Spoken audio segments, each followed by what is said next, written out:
Assalamualaikum warahmatullahi wabarakatuh. Halo teman-teman, kami dari kelompok 7 akan menyampaikan materi mengenai akuntansi transaksi jual beli akad istisna. Kelompok kami beranggotakan Faiza Nadira Raihanisa dengan NIM 001, Azra Aziza dengan NIM 014, Hidayah Setiorini dengan NIM 018. Materi pertama yaitu pengertian istisna. Secara definisi, akad istisna adalah akad jual beli dalam bentuk pemesanan pembuatan barang tertentu dengan kriteria dan persyaratan tertentu. Istisna dapat dilakukan langsung antara dua belah pihak, yaitu pemesan dengan penjual, atau melalui perantara yang disebut sebagai akad istisna paralel. Sedangkan menurut fatwa DSN MUI, akad istisna adalah akad jual beli dalam bentuk pemesanan pembuatan barang tertentu dengan kriteria dan persyaratan tertentu. Yang disepakati adalah pemesan, pembeli atau mustasni, dan penjual, pembuat atau sani. Sani akan menyiapkan barang yang dipesan sesuai dengan spesifikasi yang telah disepakati, di mana ia dapat menyiapkan sendiri atau melalui pihak lain atau istisna paralel. Lalu ada dasar hukum istisna. Yang pertama terdapat dalam Quran Surat Al-Baqarah ayat 275, yang artinya orang-orang yang memakan riba tidak dapat berdiri, melainkan seperti berdirinya orang yang kemasukan setan karena gila. Dan demikian itu karena mereka berkata bahwa jual beli sama dengan riba, padahal Allah telah menghalalkan jual beli dan mengharamkan riba. Barang siapa mendapat peringatan dari Tuhannya lalu dia berhenti, maka apa yang telah diperolehnya dahulu menjadi miliknya, dan urusannya terserah kepada Allah. Barang siapa mengulangi, maka mereka itu penghuni neraka, mereka kekal di dalamnya. Ayat ini menyatakan bahwa hukum asal setiap perniagaan adalah halal, kecuali yang nyata diharamkan dalam dalil yang kuat lagi sahih. Lalu hadis Jami At-Tirmizi nomor 1272, yang artinya telah menceritakan kepada kami Al-Hasan bin Ali Al-Kalal, telah menceritakan kepada kami Abu Amir Al-Aqadi, telah menceritakan kepada kami Qatsir bin Abdullah bin Amru bin Auf Al-Muzani dari ayahnya, dari kakeknya, bahwa Rasulullah SAW bersabda, perdamaian diperbolehkan di antara kaum muslimin kecuali perdamaian yang mengharamkan yang halal atau yang haram, dan kaum muslimin boleh menentukan syarat kecuali syarat yang mengharamkan yang halal atau menghalalkan yang haram. Abu Isa berkata hadis ini hasan sahih. Selanjutnya, Dewan Syariah Nasional MUI sebagai lembaga yang berwenang mengakomodir legalisasi sebuah produk telah melegalkan akad istisna dengan dikeluarkannya fatwa DSN MUI nomor 6/DSI DSN MUI /4/2000 tentang istisna. Lalu sebagian ulama menyatakan melalui ijma'nya bahwa akad istisna adalah akad yang dibenarkan dan juga dijalankan sejak dahulu kala tanpa ada seorang sahabat atau ulama pun yang mengingkarinya. Dengan demikian tidak ada alasan untuk melarangnya. Rukun dan syarat istisna. Rukun istisna yang pertama yaitu adanya produsen atau pembuat barang atau sani. Yang kedua adanya pemesan atau pembeli barang atau mustasni.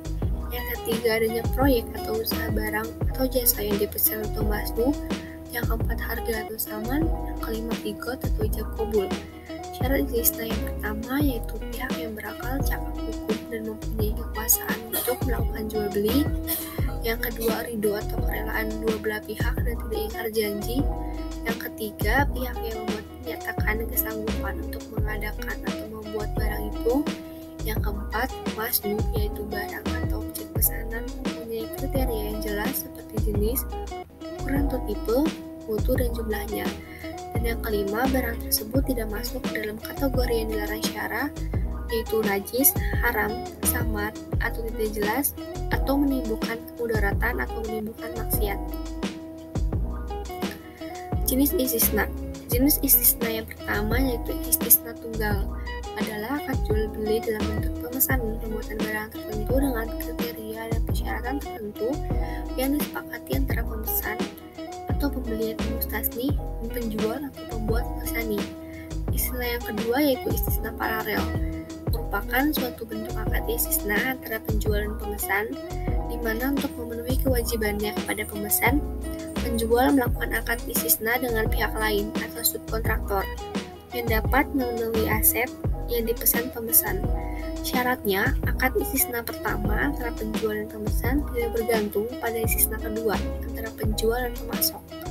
Selain itu, akad antara pemesan dengan penjual dan akad antara penjual dan pemesan harus terpisah, dan penjual tidak boleh mengakui adanya keuntungan selama konstruksi. Karakteristik istisna berdasarkan Fatwa DSN nomor 6/DSN MUI /4/2000 tentang jual beli istisna yang dijelaskan dengan ketentuan sebagai berikut. Pertama, ketentuan tentang pembayaran, di mana alat pembayarannya diketahui jumlah dan bentuknya baik berupa uang, barang atau manfaat. Lalu pembayarannya dilakukan sesuai dengan kesepakatan dan pembayaran tidak boleh dalam bentuk pembebasan hutang. Kedua, ketentuan tentang barang. Yang pertama, harus jelas ciri-cirinya dan dapat diakui sebagai hutang. Yang kedua, harus dapat dijelaskan spesifikasinya. Yang ketiga, penyerahannya dilakukan kemudian. Yang keempat, waktu dan tempat penyerahan barang harus ditetapkan berdasarkan kesepakatan. Yang kelima, pembeli atau mustasni tidak boleh menjual barang sebelum menerimanya. Yang keenam, tidak boleh menukar barang kecuali dengan barang sejenis sesuai kesepakatan. Yang ketujuh, dalam hal terdapat cacat atau barang tidak sesuai dengan kesepakatan, pemesan memiliki hak hiar atau hak memilih untuk melanjutkan atau membatalkan akad. Ketiga, ketentuan lain. Yang pertama, dalam hal pesanan sudah dikerjakan sesuai dengan kesepakatan dan dokumen yang mengikat. Kedua, semua ketentuan dalam jual beli salam yang tidak disebutkan di atas berlaku pula pada jual beli istisna. Yang ketiga, jika salah satu pihak tidak menunaikan kewajibannya atau jika terjadi perselisihan di antara kedua belah pihak, maka penyelesaiannya dilakukan melalui badan arbitrasi syariah setelah tidak tercapai kesepakatan melalui musyawarah. PSAK 104. PSAK 104 ini mengatur tentang pengakuan, pengukuran, penyajian, dan pengungkapan transaksi istisna. Pernyataan ini diterapkan untuk lembaga keuangan syariah dan koperasi syariah yang melakukan transaksi istisna baik sebagai penjual maupun pembeli. Dalam SAK Syariah 104 ini dijelaskan kriteria barang pesanan, antara lain, yang pertama memerlukan proses pembuatan setelah akad ini disepakati. Yang kedua, sesuai dengan spesifikasi pemesan atau customized, bukan produk massal. Yang ketiga, harus diketahui karakteristiknya secara umum yang meliputi jenis, spesifikasi teknis, kualitas, dan kuantitasnya. Selain itu, pembeli mempunyai hak untuk memperoleh jaminan dari penjualan atas. Yang pertama, jumlah yang telah dibayarkan. Yang kedua, penyerahan barang pesanan sesuai dengan spesifikasi dan tepat waktu.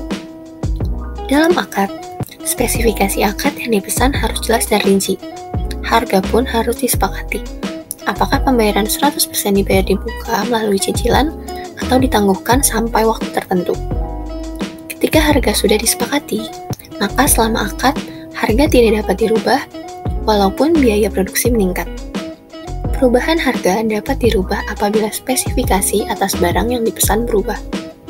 Setelah akad disepakati, maka akan mengikat para pihak yang berakad dan pada dasarnya tidak dapat dibatalkan. Kecuali, yang pertama, kedua belah pihak setuju untuk menghentikannya. Kedua, akad batal demi hukum karena timbul kondisi hukum yang dapat menghalangi pelaksanaan atau penyelesaian akad. Dan akad berakhir apabila kewajiban kedua belah pihak telah terpenuhi atau kedua belah pihak bersepakat untuk menghentikan akad. Akuntansi untuk pembeli atau mustasni.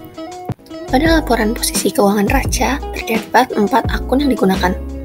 Yang pertama, aset istisna dalam penyelesaian. Yang kedua, hutang istisna. Yang ketiga, aset atau persediaan istisna. Yang keempat, beban istisna tangguhan. Pada laporan laba rugi terdapat 1 akun yang digunakan, yaitu beban istisna. Beberapa hal yang harus diperhatikan antara lain pengakuan dan pengukuran. Dalam akuntansi istisna, pengakuan yang dimaksud adalah pembeli mengetahui aset istisna dalam penyelesaian sebesar jumlah termin yang ditagih oleh penjual sekaligus mengakui utang istisna kepada penjual. Aset istisna diperoleh melalui transaksi istisna dengan pembayaran tangguh lebih dari 1 tahun. Beban istisna tangguhan diamortisasi secara proporsional sesuai dengan porsi pelunasan utang istisna. Lalu ada penyajian. Pembeli menyajikan dalam laporan keuangan sebagai berikut. Yang pertama, utang istisna sebesar tagihan dari produsen atau kontraktor yang belum dilunasi. Yang kedua, aset istisna dalam penyajian sebesar persentase penyelesaian dari nilai kontrak penjualan kepada pembeli akhir jika istisna paralel, dan kapitalisasi biaya perolehan. Lalu ada pengungkapan. Pengungkapan dalam akuntansi istisna tidak terbatas pada yang pertama, rincian utang istisna berdasarkan jumlah dan jangka waktu. Yang kedua, pengungkapan yang diperoleh sesuai PSAK 101 penyajian laporan keuangan syariah. Akuntansi penjual atau SHANI. Pada laporan posisi keuangan raja terdapat 5 akun yang digunakan. Yang pertama, persediaan atau aset istisna. Yang kedua, piutang usaha. Yang ketiga, keuntungan istisna tangguhan. Yang keempat, aset istisna dalam penyelesaian. Kelima, termin istisna. Sedangkan pada laporan laba rugi terdapat 3 akun yang digunakan. Yang pertama, pendapatan istisna. Yang kedua, harga pokok istisna. Dan yang ketiga, keuntungan istisna. Berdasarkan SAK Syariah 104, ada beberapa hal yang perlu dipahami sebagai berikut, yaitu pengakuan dan pengukuran. Dalam akuntansi istisna, pengakuan yang dimaksud adalah akad istisna mencakup sejumlah aset, sejumlah kelompok akad istisna. Jika ada pemesanan aset tambahan dengan akad istisna terpisah. Pendapatan istisna diakui dengan menggunakan metode presentase penyelesaian atau metode akad selesai. Dan jika estimasi presentase penyelesaian akad dan biaya untuk penyelesaiannya tidak dapat ditentukan secara rasional pada akhir periode laporan keuangan. Lalu ada penyajian. Penjual menyajikan dalam laporan keuangan sebagai berikut. Yang pertama, piutang istisna yang berasal dari transaksi istisna sebesar jumlah yang belum dilunasi oleh pembeli akhir. Yang kedua, termin istisna yang berasal dari transaksi istisna sebesar jumlah tagihan termin penjual kepada pembeli akhir. Lalu ada pengungkapan. Yang pertama, metode akuntansi yang digunakan dalam pengukuran pendapatan kontrak istisna. Yang kedua, metode yang digunakan dalam penentuan persentase penyelesaian kontrak yang sedang berjalan.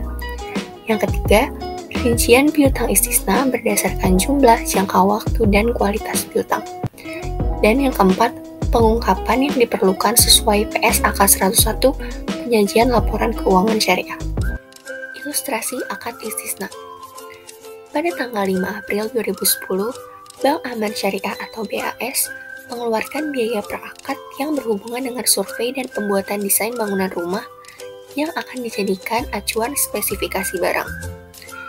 BAS telah mengeluarkan uang tunai sebesar 5 juta. Jurnal untuk mengakui transaksi tersebut adalah pada tanggal 5 April 2010, akun yang digunakan adalah biaya per akad ditangguhkan 5 juta di debit, pada kas 5 juta di kredit.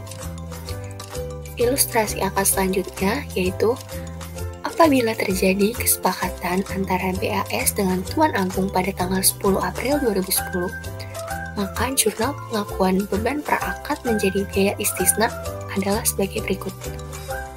Pada tanggal 10 April 2010, rekening biaya istisna 5 juta di debit, pada biaya per akad ditangguhkan 5 juta di kredit. Ilustrasi selanjutnya. Pada tanggal 1 Juni 2010, PT Konstruksi menyelesaikan 20% pembangunan dan menagih pembayaran termin pertamanya sebesar Rp25 juta kepada BAS. Jurnal pengakuan penagihan pembayaran oleh pembuat barang ialah sebagai berikut. Pada tanggal 1 Juni 2010, akun yang digunakan aset istisna dalam penyelesaian Rp25 juta di debit dan utang istisna Rp25 juta di kredit. Ilustrasi selanjutnya, BAS melakukan penagihan kepada pembeli akhir dilakukan dalam 5 termin dalam jumlah yang sama, yakni Rp30 juta setiap tanggal 10 mulai bulan Juli. Maka, jurnal untuk mengakui setiap kali penagihan piutang istisna kepada pembeli dan penerima pembayaran dari pembeli tersebut ialah sebagai berikut. Pada tanggal 10 Juli 2010, akun yang digunakan ialah piutang istisna Rp30 juta di debit dan termin istisna Rp30 juta di kredit. Ilustrasi selanjutnya, pada saat pembeli melakukan pembayaran atas tagihan yang dia terima, maka jurnal yang harus dibuat oleh BAS ialah sebagai berikut. Pada tanggal 10 Juli 2010, akun yang digunakan yang pertama, kas Rp30 juta di debit, piutang istisna Rp30 juta di kredit, termin istisna Rp30 juta di debit, dan aset istisna dalam penyelesaian Rp30 juta di kredit. Proses akuntansi istisna dalam akuntansi penjual. Istisna lembaga keuangan syariah atau entitas bisnis syariah sebagai pembuat atau produsen. Maksudnya, lembaga keuangan syariah sebagai produsen dalam transaksi istisna ini dapat dilakukan untuk pengelolaan dana seperti renovasi rumah, pembuatan perkebunan kelapa sawit, dan sebagainya. Alur transaksi lembaga keuangan syariah sebagai produsen ialah sebagai berikut. Yang pertama, lembaga keuangan syariah atau entitas bisnis syariah sebagai produsen melakukan negosiasi terutama tentang spesifikasi yang termasuk cara penyerahan dan cara pembayaran atas barang tersebut hingga disepakati dan dituangkan dalam akad istisna. Yang kedua, lembaga keuangan syariah atau entitas bisnis syariah menerima pembayaran harga atau modal istisna dari nasabah sesuai kesepakatan. Yang ketiga, barang pesanan hasil produksi lembaga keuangan syariah diserahkan kepada nasabah, pembeli, atau pemesan.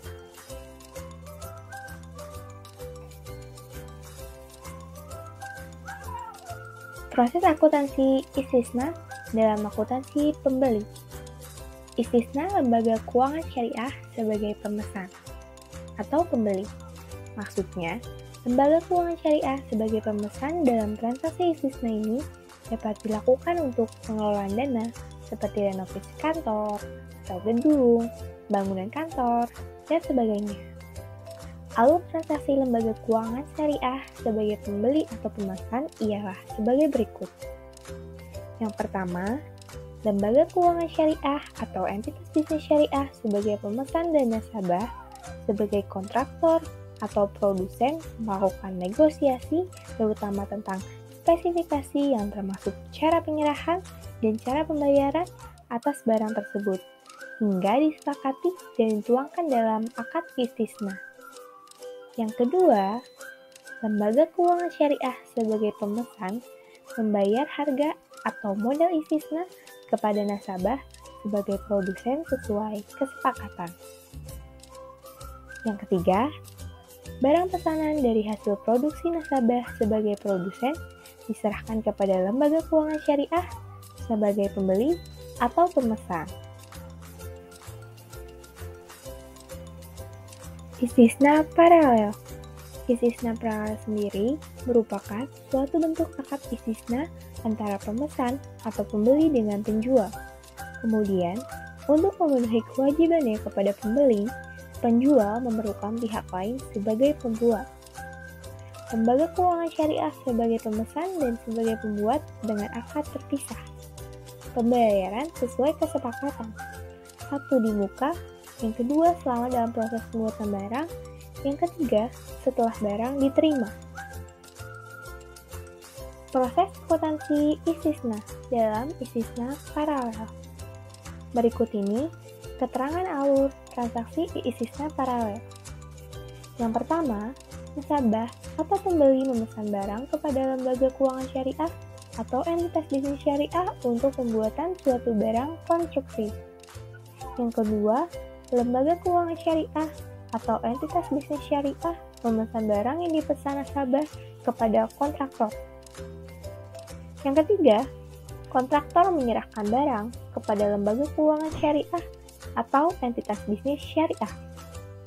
Yang keempat, lembaga keuangan syariah atau entitas bisnis syariah melakukan pembayaran kepada kontraktor. Yang kelima, lembaga keuangan syariah atau entitas bisnis syariah menyerahkan barang pesanan kepada nasabah. Yang keenam, nasabah atau pembeli melakukan pembayaran kepada lembaga keuangan syariah atau entitas bisnis syariah.